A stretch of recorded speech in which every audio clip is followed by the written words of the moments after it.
Hey SpaceWatchers! This is Space Cafe Radio, your channel about trends, cool people, and real conferences. My name is Chiara Monter. I'm the event coordinator in our SpaceWatch.Global team. End of January this year, I was able to attend the 14th European Space Conference in Brussels. The day before the conference started, I had the honor to visit Niklas Nienass, a German politician who has been serving as a member of the European Parliament, at the Parliament itself. Together, we talked about the need for space sustainability, space strategies, and the possibility of a new space legislation.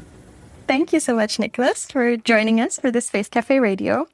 I heard that you recently became a member of a working group on space. Could you give us a bit more insight onto what that entails and what your roles and responsibilities are? Well, as you know, we have different committees in the European Parliament, and each of these committees have different responsibilities. And the committee responsible for space endeavors is, in fact, the ITRE committee, the Industrial and Research Committee. That's what ITRE stands for. I think Industry, Technology and Research. And we have in there just a small group of people currently interested or mainly interested in space. And of course, one of them. So it's not like there's a working group yet, because of course, with all the proposals probably coming this year from the Commission side, but also we have a study commissioned with the committee, and we'll probably have a more or less fixed core team of people, of MEPs working really on this. And I'm very happy to be really officially part of this, because I've done everything so far only on a out of committee work level, and now I can be in the full front of it. It's really nice. That sounds great. And with this core team, what are the plans or the next steps that you see for the coming year or for the coming couple of years? Yeah, first of all, on the 9th of February, we will have the proposals from the commissions. One will be a proposal for a mega constellation, the Secure Connectivity Initiative, and the other one will be probably just a communication on space traffic management and how to regulate that in future, because we have this problem in Europe where the competences for everything related to spacefaring is outside of the treaty and is not with the EU. That is useful 20 years ago. It was useful 20 years ago when those documents were written. But now, where we have a new dimension, I think it's also good to think about a new approach towards this. So we will also go in this direction to propose something how a regulation on the European level could look like. This will not be a direct proposal from the Commission, but it will be an initiative from my side. And then we know, of course, the ESA Ministerial Council will be held also in February in Toulouse. We'll have discussions on the council level for space on how to continue, especially with this STM communication and what the conclusions are about this. And then, of course, we will have the study that is commissioned from the ITRE committee that will also talk about what regulations could be needed for the future and so on. So I think especially this first half year will be full of proposals and of very fresh new ideas, what could go on technically in regulation, in regards to regulation, and also in regards to legislation. So there will be a lot of starting, and then hopefully the second half of the year will be then the working method, where we'll also try to finish a lot of things, because of course all these matters need to be finished quite quickly. Okay, so it sounds like quite a lot of work, but very exciting stuff. And can you tell me a bit more about the other people in this core team as well? Is it a lot of people who come with a passion for space who are now working closely on this? We will have to see. I mean, it depends on the members. As you might know, there's this also a Sky and Space Intergroup. That's what it's called, which is initiated by Mr. Murashan, who is in fact an engineer for aeronautics and rocket scientist, basically. Yeah. So he studied that in a former life and is very interested in this. There's a few other members of parliament from conservative groups, also from the Social Democrats, that are interested in it. We'll have to see who in the end is really working on the files and who's so interested to continue to work on this. But this will evolve probably around February. Okay, well, definitely very curious about the developments there. Now, moving on in terms of EU regulations and strategies, we've seen the EU space strategy. How does this compare for you to the national strategies? And do you think there is going to be collaboration or harmonization, or not so much? We have to see that the EU space strategy is more on the idea of how can we use and how can we work together with ESA? How can we use the current systems that we have and how to accelerate also industry and economy? Where it really lags behind is in the foreign affairs, for example. And this is something where the competences lay, and also the bigger regulation and the need for bigger regulation. The competences for those two things really lay with the member states.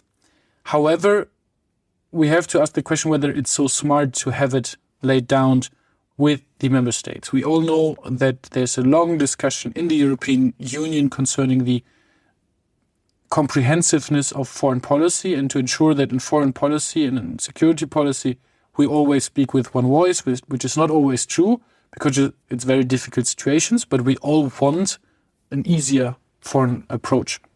And so in this regard, it could also be true and could be wise.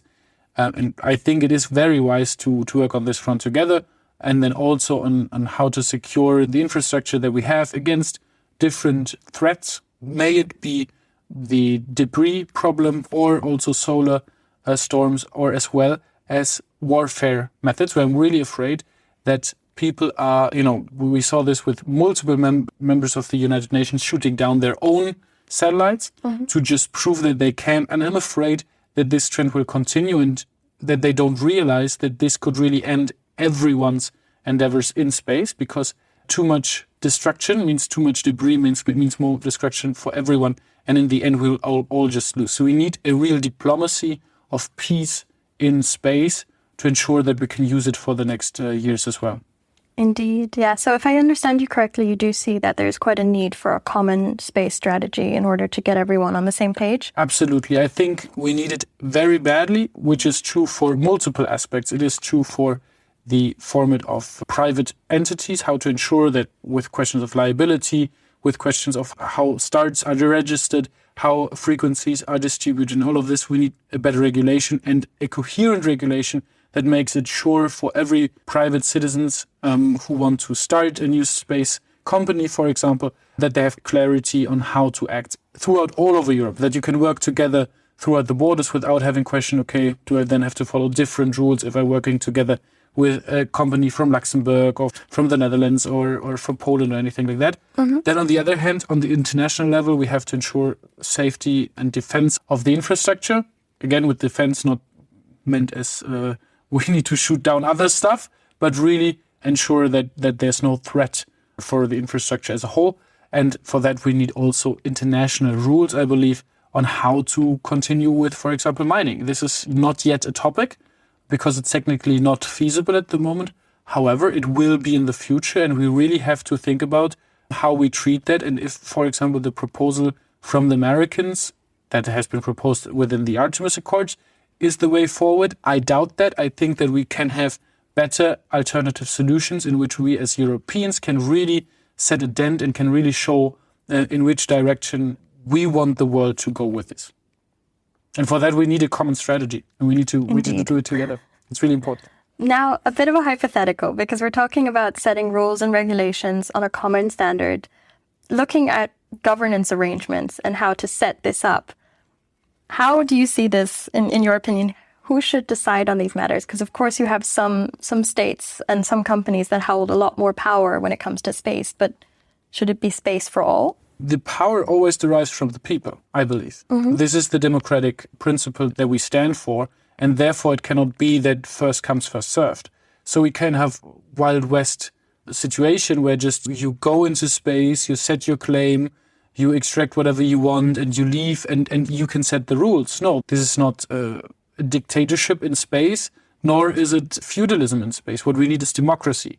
And for this democracy, we of course have to all work together. First of all, this means if we talk about the private starts from European, if we want to continue to improve European economy, then of course we should all decide it together in the co-legislation procedure that we know of Europe, because it includes the parliament as the representative of the people and the council as the representative of the governments. And I think that is a good start. As a federalist, I really appreciate if we would have a stronger say for the parliament, because again, they are the direct representative of the people instead of indirectly representative of them. But that is for now sufficient. For the international legislation, I believe that we need international binding law. And currently, the only international binding law we have is the Outer Space Treaty. The other ones are, there's the Rescue Accord. Everybody agrees with that and with other stuff as well. But the big question is especially concerning Artemis Accords versus, I'd say, the Moon Treaty. And I think that we need to look at the Moon Treaty and see, until now it has been failed, but it doesn't mean it has to be failed forever. Because, of course, we deem it as to have failed because it only has 17 signatures. Mm-hmm. The Artemis Accords, I think, have currently 15, but still less than the Moon Treaty. Well, with more spacefaring nations, of course, but I think we can change that. And I think if we want to revive the Moon Treaty, we need to first sign it, and then we need to ratify it. That's the first step. We have to question whether we can and want to do that. Mm-hmm. As European member states, I think we can do the first step. The member states have to do that. And we are even checking in general if the EU Commission could sign on EU's behalf treaties as well. Currently, we don't do it in general, not with this, but in general. But it could be beneficial to do that in the future. So if we sign the Moon Treaty, we can also continue to develop it. It has already been proven in the UN. It has been discussed in the UN. It has been worked out in the UN. It has then been even voted in the UN General Assembly. It's not international law because General Assembly is just a resolution, but everybody was fine with it. Nobody was like, this is not going at all. So it is a better basis than the Artemis Accords. Mm-hmm. Because the Artemis Accords was just given by the Americans. There has been no discussion about it. What still is open from the Moon Treaty, and that's why it's interesting, is everything that has to do with the agency. Everything concerning the concrete proposals of if we need liabilities, what the security measures are, how to give concessions, whether you have to pay anything, a space tax or anything in this, has not been discussed, has not been decided, and this should be done by the member states of the Moon Treaty. If we initiate this, I think it will be interesting, because then, once we're talking about concrete matters, I think a lot of people want to join and to talk as well about it. And maybe this is the starting point when we start as Europeans with this could be the turning point where we really get the Russians, the Chinese, the South Koreans, the Indians, the Japanese, and finally also the Americans on board and really bring everybody to the table and discuss how the future of space could and should be. And this is, more democracy than we could hope for in this world at the moment. So this is the way that I propose. Sounds like a great idea also to make use of the existing structures, but definitely, as you say, to really concretize them and make them more graspable, I guess, is very important. I was thinking of proposing something new, but to be honest, why waste 5 or 10 years just to discuss everything for a new proposal that in the end would look a little bit similar to the Moon Treaty anyway, if you can just sign what's already there? Sounds logical, definitely. But now I'm curious, because the space sector has seen a shift from being more state-run to more company-run. How do you see this development progressing, and how does that weigh out on these decisions and rules? No, I think it's good. I think we can't stop it anyway.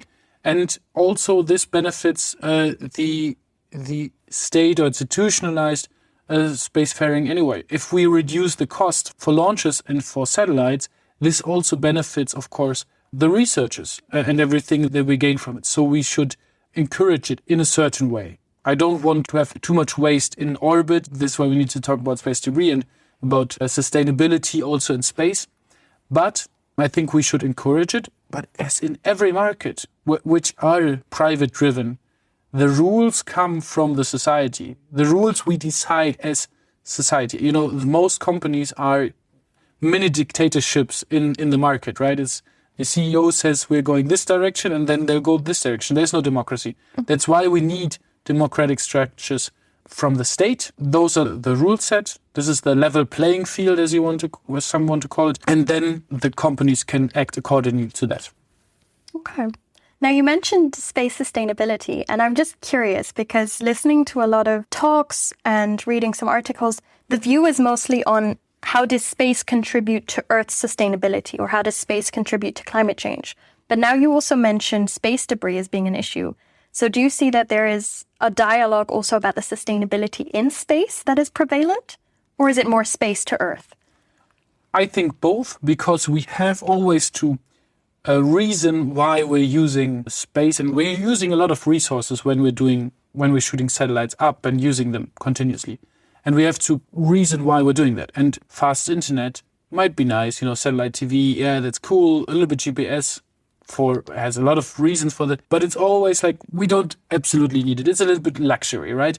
Whereas everything that has to do with research for sustainability, I think is absolutely crucial for the world. We need to understand how climate change works, how floods work, how catastrophes work and what comes out of that, and how to tackle them. And therefore, this is an absolute necessity that we have this Earth observation in regard to sustainability. That being the one part. The other one is sustainability in space is getting more and more important because of the dangers that we have. And what would be the most dangerous outcome is, of course, the unusability of space in general. And to avoid that, we need to have sustainability. It's basically the same as with the Earth. Once we kill the climate completely, then it's unusable at all. And the same is true for space. But with some certain measures, I think we can really work with it, and we can work of the benefits that we have from space, from the privatization of space, from use of more satellites and launches in general, as well as being sustainable also for the future. And for that, with the STM proposal, all the discussion last year already about the STM, for example, the proposal from the ESA for a cleaner space and cleaner sky, I think that really shows that this is something where there's a certain shift in regards to sustainability in space. And it also could be the start. The Europeans are really starting here, and hopefully it will continue to tackle other fields as well that we see from all states really. First of all, sustainability reasons for building satellites so that they can come down safely, that they don't destroy also, that they completely destroy, they don't waste any more space, but also when they are destroyed, evaporate in the atmosphere, that they don't have any toxic materials in them that could hurt people on the Earth as well. And so I'm very uplifted by that, the things that we see. And maybe we will see a race not to, show each other how good we can shoot down satellites, but instead show how good we can clean the orbits of space debris. That's really the biggest challenge. I mean, who can do that, really prove that they're good spacefarers? Well, yeah, I hope that that's the next competition, because that would be ideal. Now, thank you so much for your time. I just have one final question, because tomorrow we see the begin of the 14th EU Space Conference. And now we've covered a lot of ground talking about space strategies and governance and sustainability. What are your hopeful outcomes from this space conference? I'm very interested to meet the whole scene again. It's always these meetings are rare, especially during the times of COVID. And it's very good to talk to different actors and players in this field. I'm very interested to hear, a little bit interested to hear the new position of the new German government.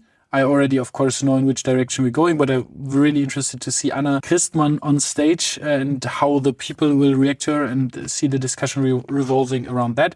I think that there's a new era in a certain way for German spacefaring as well, as you might have seen already in the coalition contract, that there is a change of perspective. And then I'm, of course, very interested what we'll hear, especially from the Commission and from ESA, as a little bit of foreshadowing for the proposals that will come within the next week. So I think since that's the closest, I think that's the two places to watch the most. What are the proposals? What can we see that ESA might propose and might have in the end really as projects? And from Commission side, in which direction there are two proposals for the STM as well as for the Space Secure Connectivity Initiative will go. I think that will be very interesting. And other than that, really meeting again people and having chats over a glass of orange juice or something like that, I think is always great. So I'm really, really happy for tomorrow. Oh, great. Yeah, I'm super excited as well. Thank you so much for your time and for answering my questions. Sure. Thank you very much. Thank you all very much for listening to our Space Cafe Radio. I'm Kara, Event Coordinator at SpaceWatch.Global. And with that, I leave you for today. And don't forget, become a Space Watcher. Bye!